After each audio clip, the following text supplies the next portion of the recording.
আসসালামু আলাইকুম everyone, welcome to my channel. আজকে আমি আপনাদের জন্য নিয়ে আসছি খেজুরের রসের ফিরনি। শীতকাল খেজুরের রসের ফিরনি কিন্তু খেতে দারুণ মজা, আর এটা রান্না করা খুবই সহজ। দেখে নিন প্রস্তুত প্রণালী।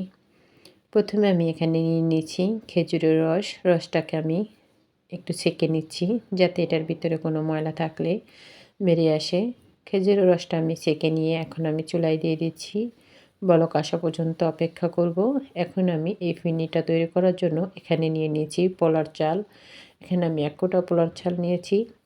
এটা চাইলে আপনারা আতপ চাল দিয়েও তৈরি করে নিতে পারেন। আমি এখানে পোলার চালটা নিয়েছি, নিয়ে এখন এটাকে আমি ভালোভাবে ধুয়ে নিব। ধুয়ে পোলার চালটাকে কিছুক্ষণ ভিজিয়ে রেখে দিব। আর এই তো দেখুন, রসটা বলক চলে আসতেছে। উপরে যে ফেনাটা আছে সেটা এভাবে ফেলে দিচ্ছি আর একটু নেড়ে চেড়ে দিচ্ছি। রসটা যখন ভালোভাবে বলক চলে আসবে তখন আমি পোলার চালগুলো দিব। আর এই তো রসটা ভালোভাবে বলক চলে আসছে, আর উপরে অনেকটাই ফেনা উঠেছে।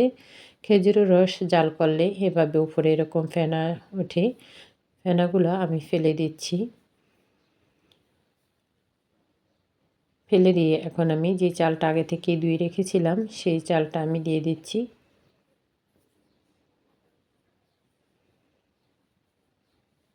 এভাবে পুরো চালটাই আমি রসে দিয়ে দিচ্ছি। দিয়ে আমি একটু নেড়েচেড়ে দিচ্ছি। নেড়েচেড়ে দিয়ে আমি এটাকে কিছুক্ষণ ঢাকনা দিয়ে ঢেকে রেখে দিব, যাতে বলক চলে আসে আর চালটাও সুন্দরভাবে সিদ্ধ হয়ে যায়।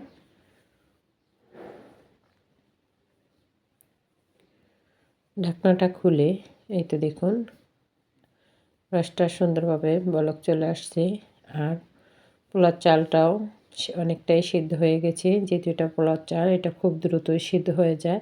আতপ চালের ফিরনিটাও এরকম সিদ্ধ হয়ে যায়। আর এই তো আমি চালটাকে একটু নেড়েচেড়ে নিচ্ছি।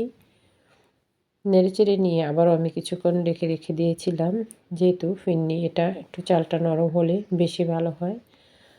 আর এই তো চালটা অনেকটা নরম হয়ে গেছে। এখন আমি আবারও কিছুক্ষণ একটু নেড়েচেড়ে নিচ্ছি। নেড়েচেড়ে নিয়ে এখন আমি এটাতে দিয়ে দিব নারকেল কোড়া। খেজুরের রসের ফিরনিতে নারকেল কোড়াটা দিলে খেতে খুব ভালো লাগে। নারকেল কোড়াটা দিয়ে আমি আবারও একটু নেড়েচেড়ে নিচ্ছি, যাতে ফিরনিটার সাথে নারকেল কোড়াটা ভালোভাবে মিক্স হয়ে যায়। মিক্স করে নিয়ে এখন আমি এটাতে দিয়ে দিচ্ছি তেজপাতা। তেজপাতাটা দিয়ে আমি আবার একটু নেড়েচেড়ে নিচ্ছি।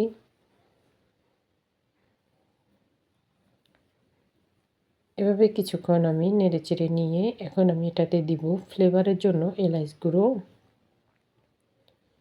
এই ফিরনিটাতে একটু এলাচ গুঁড়ো দিলে খুব সুন্দর একটা ফ্লেভার আসে। অনেকে ফিরনিতে এলাচের ফ্লেভারটা পছন্দ করেন না। যারা এই ফ্লেভারটা পছন্দ করেন না তারা এটা স্কিপ করতে পারেন। আমি এলাচ গুঁড়োটা দিয়ে একটু নেড়েচেড়ে নিচ্ছি। এভাবে কিছুক্ষণ নেড়েচেড়ে নিয়ে আমি এটাতে দিয়ে দিব স্বাদ মতো লবণ। লবণটা দিয়ে এভাবে আমি কিছুক্ষণ নেড়ে নিব। যেহেতু পোলার চালটা সিদ্ধ হয়ে গেছে, ফিরনিটার নিচে লেগে যাওয়ার সম্ভাবনা আছে, এজন্য অনবরত এভাবে নেড়েচেড়ে নিব। আর এই তো দেখুন, ফিরনিটা একদম কমপ্লিট। এখন এই পর্যায়ে আমি দিয়ে দিব বাদাম। আমি এখানে বাদাম দিয়েছি। দিয়ে এখন আমি আবারও একটু নেড়েচেড়ে নিব।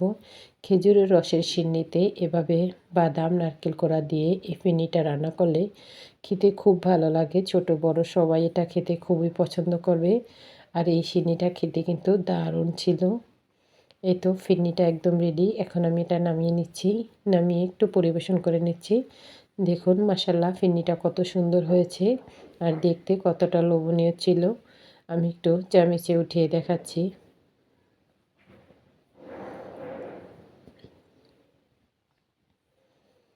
এভাবে আপনারা একবার হলেও এই ফিরনিটি বাসায় তৈরি করবেন। এই ফিরনিটা দেখতে যেমন সুন্দর হয়েছে, খেতেও কিন্তু দারুণ হয়েছে। সবাই ভালো থাকবেন।